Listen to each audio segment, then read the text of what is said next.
these marks, we'll take our steel angle here, just draw a line.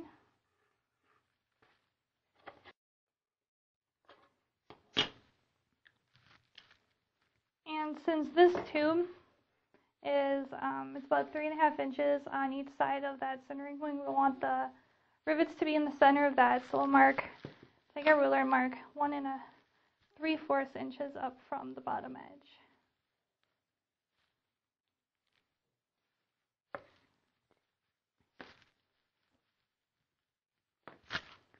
Put 2 pieces together, and just so they stay together and they don't shift when you are drilling, we're going to actually masking tape them together.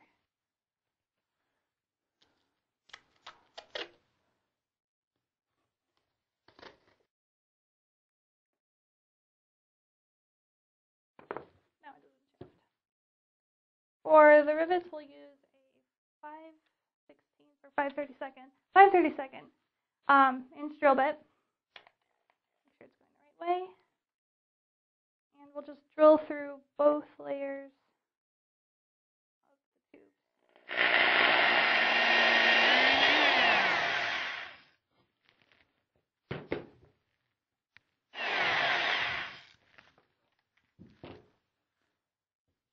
Now that they're drilled, we should clean them up a bit.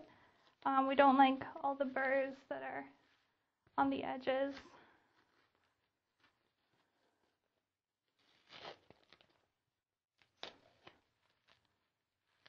Before you shift the tube around, you'll want to make a witness mark so you know exactly how everything lines up again. So then you would just line up these 2 marks here, and your rivet holes will be lined up once again. Pop that apart. To kind of keep down on some of those paper burrs that pop up around the edge of the hole, put a little bit of glue down.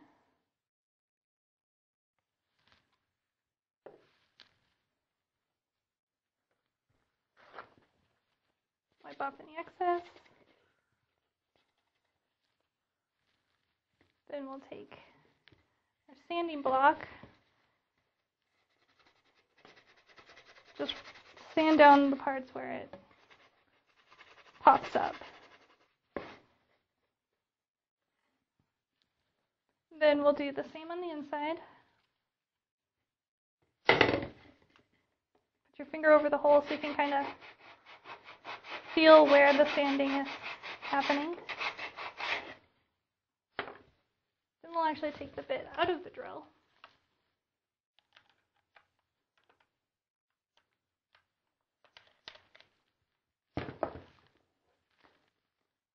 Twist it around in that hole, clean it up a little bit more.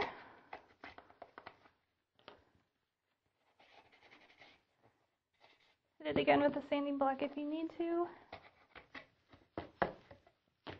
Then you'll do the same thing to the interior coupler.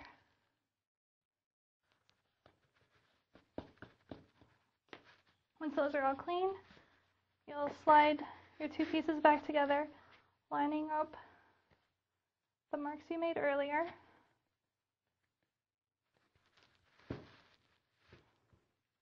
Then you should just be able to push the rivets in. Take them apart first. Slide first the first half, bottom half.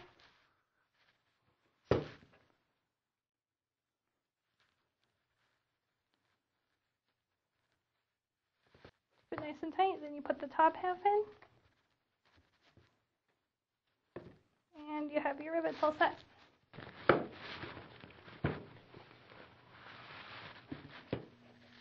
Now that we've got the rivets in, we can drill in the hole, the vent hole for our altimeter.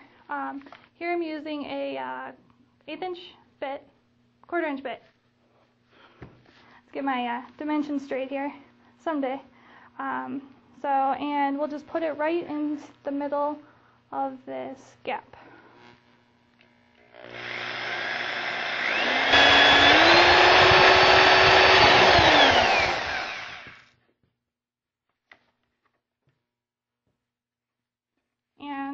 clean this up, I'm going to pop this rivet out. The rivets keep this from coming apart at this point. Instead, it'll come off. The nose cone will come off. Set to the side, and we'll just clean this the same way we did with the rivet holes earlier.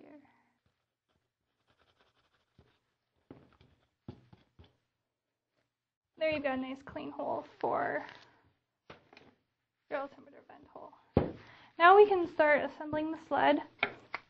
Earlier we had epoxied the eye bolts to the bulkheads. That's set, and we'll also glued the pieces of the actual sled together.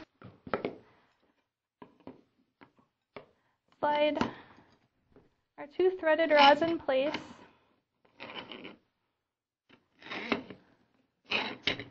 And to keep the sled from sliding around inside the altimeter, we've actually got a couple of nuts here that we're going to twist on. That way your electronics won't be pulled around when they're attached to charges on the bulkheads, or if you got a push button on the side, it'll stay in one spot.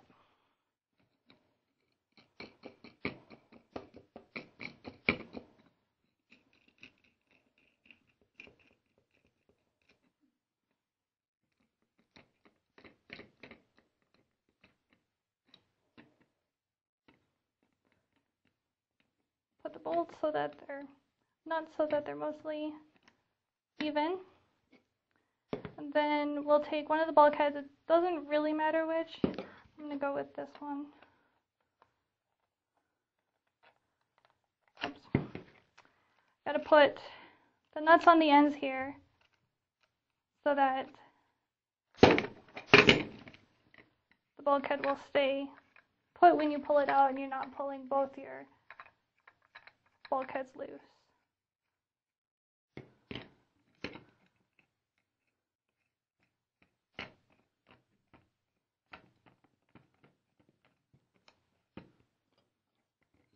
Washer on each of the insides. Slide it through your upper bulkhead. Make sure there's enough room to put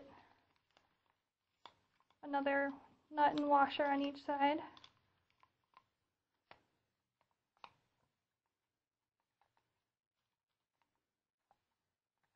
Should be good.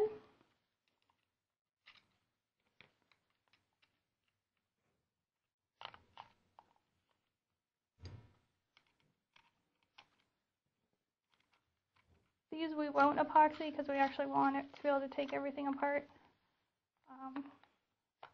But you got that. Slide this in place.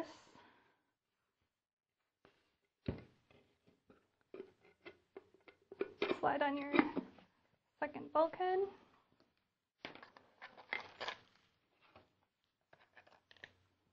Washers and nuts.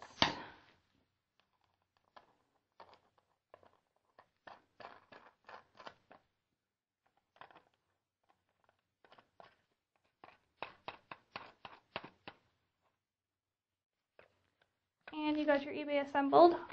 You can look through this hole and align your interior sled to where your the push button would be. So, but we don't have our altimeter installed on there yet, so we'll do that at a later point. So now we'll put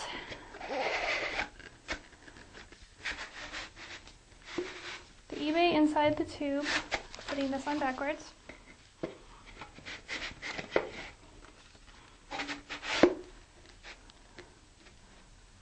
Line up the marks, reinstall your rivets.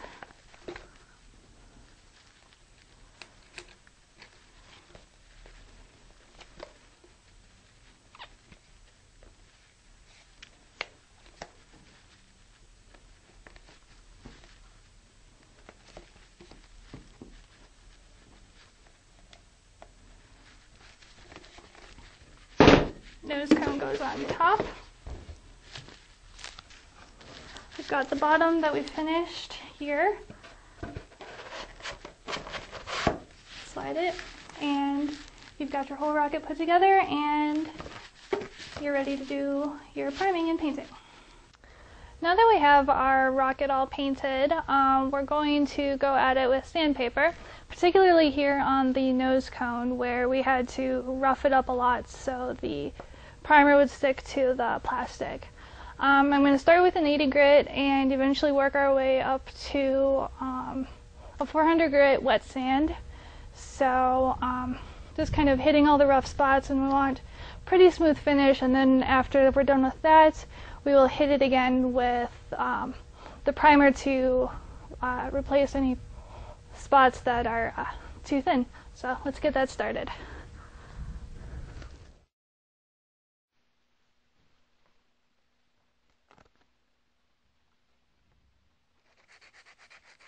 To keep the mess down in the area, I've got a garbage bag underneath me to catch all the dust that I'm sanding off.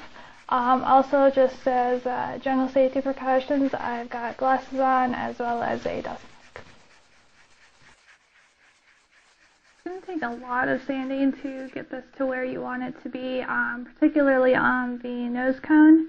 We used a high solids automotive paint, so it was laid on real thick, which filled in all of our sanding marks real well. And because of the paint, we'll probably only need to do one more sanding and painting coat after this. If you're using just a standard spray paint, you might have to do a few more coats than we will have to.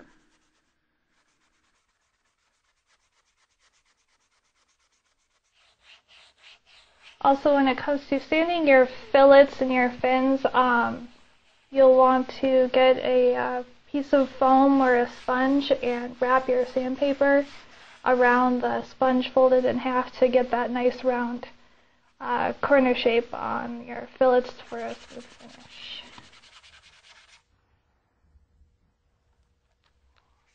After you've done your first round of sanding, you'll want to paint it again to fill in any low spots, bumps, or the spirals that didn't get filled in with your first coat.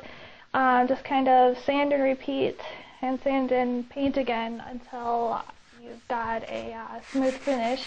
The better the finish on the undercoat, the better your glossy overcoat will look. Okay, now we have our rocket painted. I'm not going to really go over how we did that. It's can be complicated sometimes.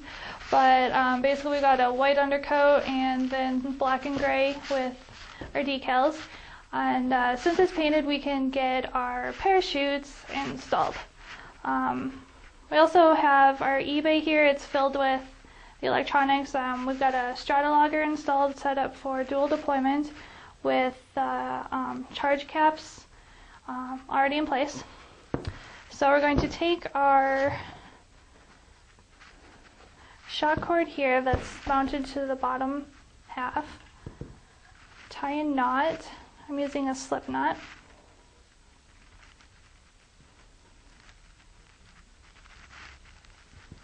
Actually, no, we're not going to do that first.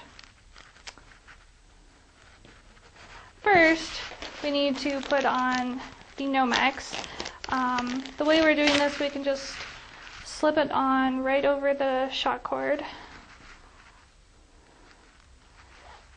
Slide it all the way down. Just keep it out of the way. Then we'll go ahead and tie the knot.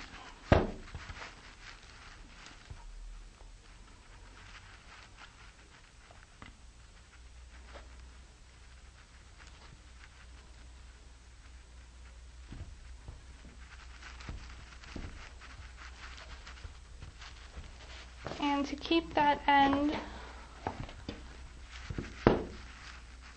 from untying, we're going to put some masking tape around the tail to hold it in place.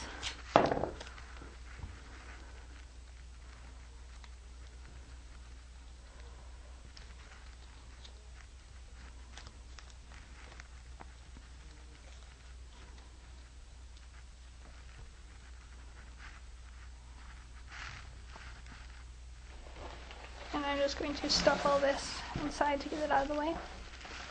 Since this is a dual deployment rocket, we have 2 parachutes, the smaller of which is the drogue. It's an 18-inch nylon parachute. So I'm just going to attach this right to that same eye bolt that we attached the shock cord to.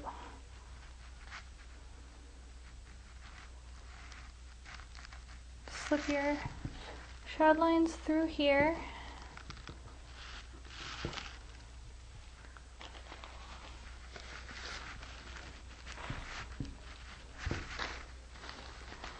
Then just to fold the parachute nice and get it out of the way.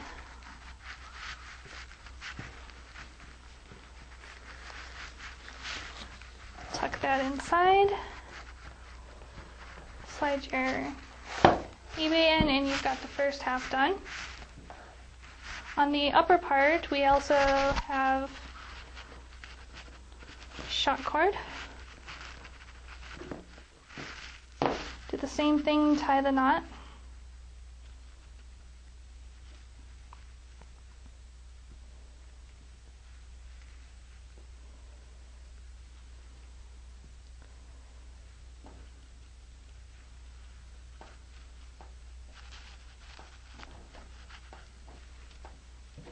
Tape it up.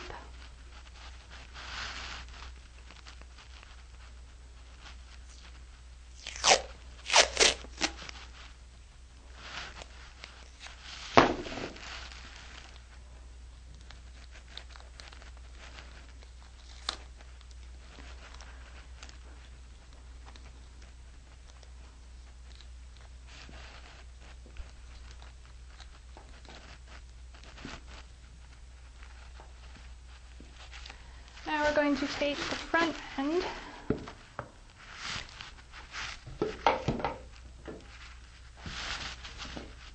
drape that through,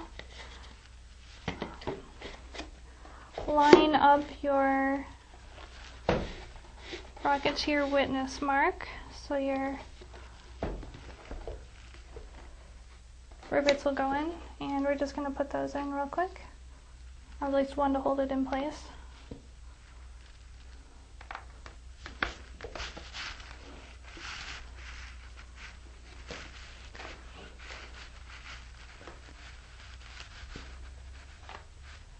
And again, put on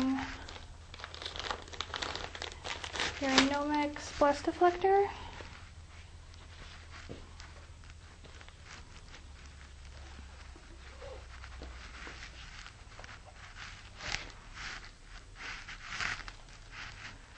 And this time we're going to be attaching it to the nose cone.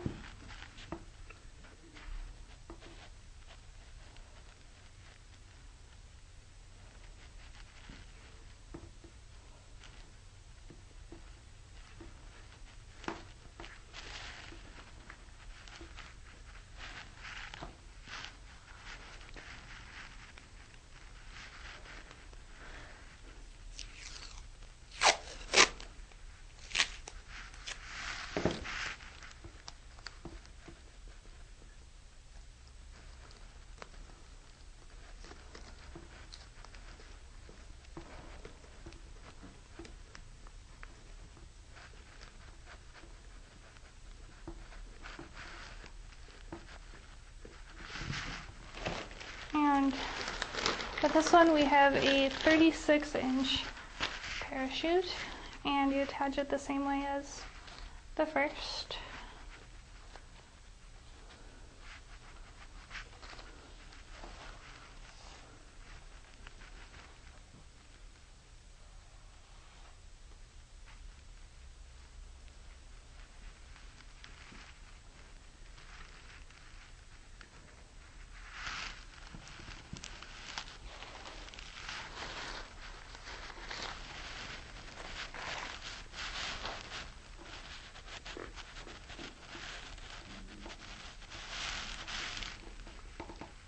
Make sure those are tight.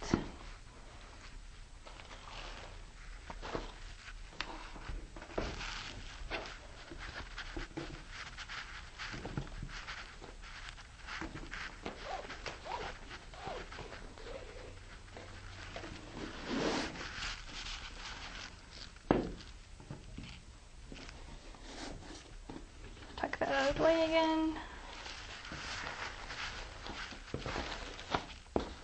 There we go.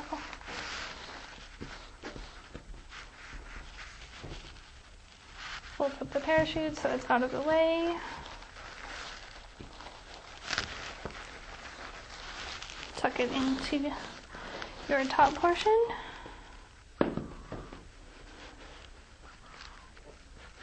Slide on the nose cone, and you've got your parachutes installed. Now the turret can also be flown as a single deployment. What you do in that case is you'll basically ignore this upper half. You want to switch your parachutes, so you'll have your 36-inch parachute down here and either leave out or replace your 18-inch parachute up here. And then you'll tape up the nose cone so it doesn't fall out when you're flying, and you can launch it just at that. So here we are, ready to bring it out to the range and take it for a flight.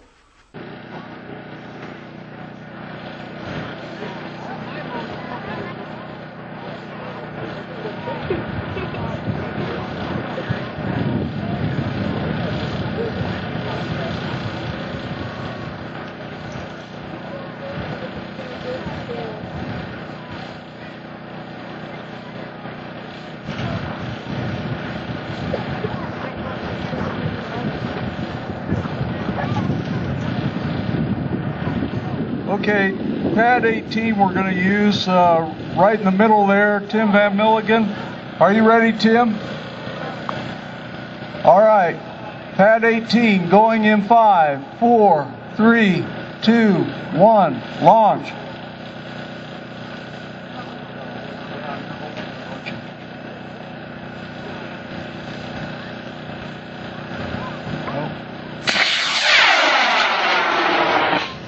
A delayed reaction.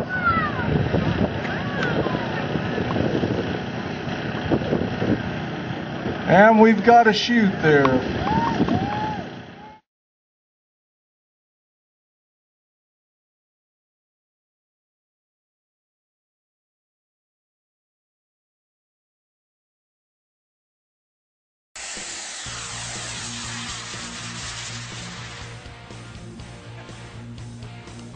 Look at that!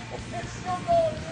A little potassium nitrate and sugar, and you can do that too. It may not be the fuel choice of NASA, but sugar is actually very combustible, and it's a simple propellant for Rocketeers.